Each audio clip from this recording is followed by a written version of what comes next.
storm began with a faint whisper in the air as Sarah and her three friends, Matt, Emma, and Ryan, drove into the wilderness. The snow, at first delicate and gentle, thickened as they approached the cabin. Sarah leaned against the window, watching the evergreens fade into a white haze. She hadn't wanted to come. Something about the whole trip felt wrong. A gut feeling she couldn't shake, but Matt had insisted. "It'll be fun," he had said. "An authentic New Year's Eve. No distractions, just us." "Yeah, no distractions except freezing to death," Emma had muttered under her breath. The car hit a patch of ice, skidding slightly. Sarah grabbed the seat in alarm, but Matt laughed it off. "Relax," he said. "We're almost there." The cabin came into view just as the sun dipped below the horizon. It stood at the edge of a frozen lake, its silhouette dark against the twilight. The structure was old, its slanted roof weighed down by snow, and its windows, dark and uninviting, reflected nothing but the pale glow of the encroaching storm. Emma snorted. "Perfect. All we're missing is a creepy groundskeeper in a graveyard." Sarah said nothing, her eyes lingering on the cabin door. It looked ancient, carved from a single slab of wood, with strange patterns etched into its surface. For a moment, she thought she saw the patterns shift, as if alive. "Coming?" Ryan called, snapping her out of her thoughts. She followed them inside, the sound of her boots crunching in the snow, echoing like distant whispers. Inside, the air was stale, heavy with the scent of damp wood and something faintly metallic.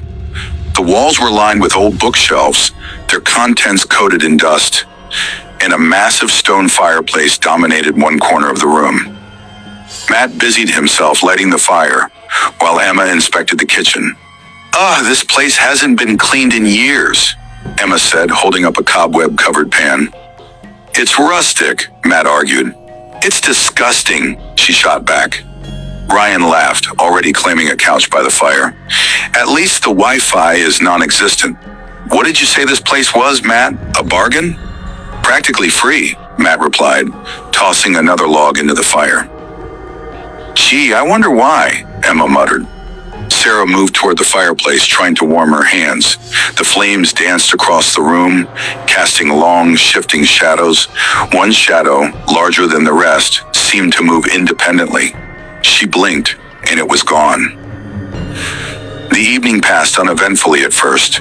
They laughed, drank cider, and played cards. But Sarah couldn't shake her unease. The storm outside was relentless, the wind howling like a distant scream. At 9:30 p.m., Emma found the old grandfather clock in the corner. "Does this thing even work?" she asked, tapping the glass. The clock's hands were frozen at 11:59. "That's weird," Ryan said. "Maybe it's broken." Emma shrugged. "Still creepy." Sarah stared at the clock. For a brief moment, she thought she heard it ticking, faint but deliberate, though the hands didn't move. At 10 p.m., Sarah went to the kitchen to refill her drink. She felt it again, a sudden drop in temperature, as though the cabin itself was exhaling cold air. A faint knock echoed through the house. She froze, her hand hovering over the cider. "Guys?" she called. No one answered. The knock came again, louder this time.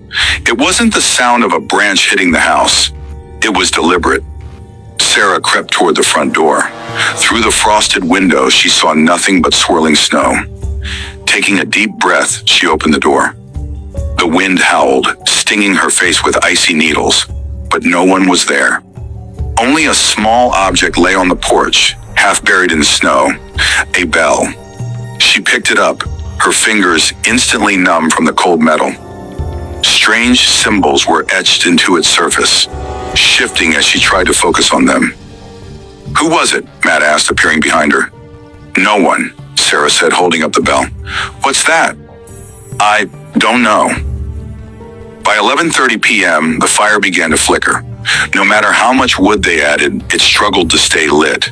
The air in the cabin grew colder, their breaths visible in the dim light. The knock came again. This time it wasn't from the door.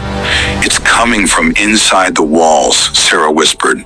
"Don't be ridiculous," Matt said, though his face betrayed his fear. The knocking grew louder, more insistent, until it became a pounding. At 11:55 p.m., the lights flickered and went out. "Great," Emma muttered, fumbling for her phone. "Everyone stay close," Matt said, lighting a candle.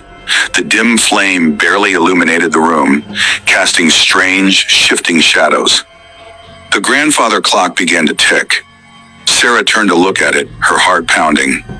The hands, frozen at 11:59, began to move. Slowly at first, then faster, spinning wildly. The bell in her hand grew warm, almost burning her skin. And then the clock struck midnight. The fire died completely, plunging the room into darkness. The air grew colder, heavier, as if something massive was pressing down on them. A low, guttural growl echoed through the cabin. "What the hell was that?" Emma whispered, clutching Sarah's arm. The growl grew louder, accompanied by the sound of dragging footsteps. "Stay together," Matt said, though his voice shook. A shadow moved across the room, tall and impossibly thin.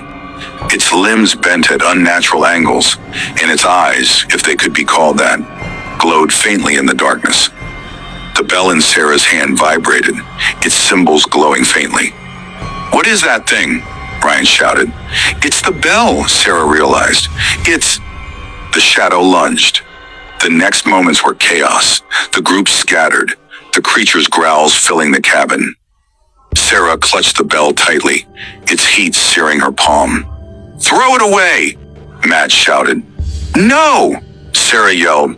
"It's what it wants!" The creature's shadowy form twisted and writhed, its limbs stretching toward them. Sarah remembered the strange symbols on the door, the way they had shifted like the ones on the bell.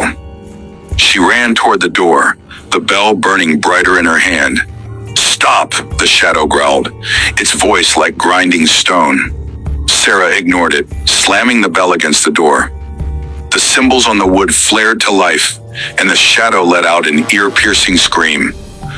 The storm outside intensified, the wind howling like 1,000 voices. When Sarah woke, the storm had passed. The cabin was silent, the air warm once more. Her friends lay scattered around her, unconscious but alive. The bell was gone and the door's carvings were faded, as if the wood had aged 100 years overnight. "What happened?" Emma groaned, sitting up. Sarah looked at the grandfather clock. Its hands were frozen at 12:01. The end.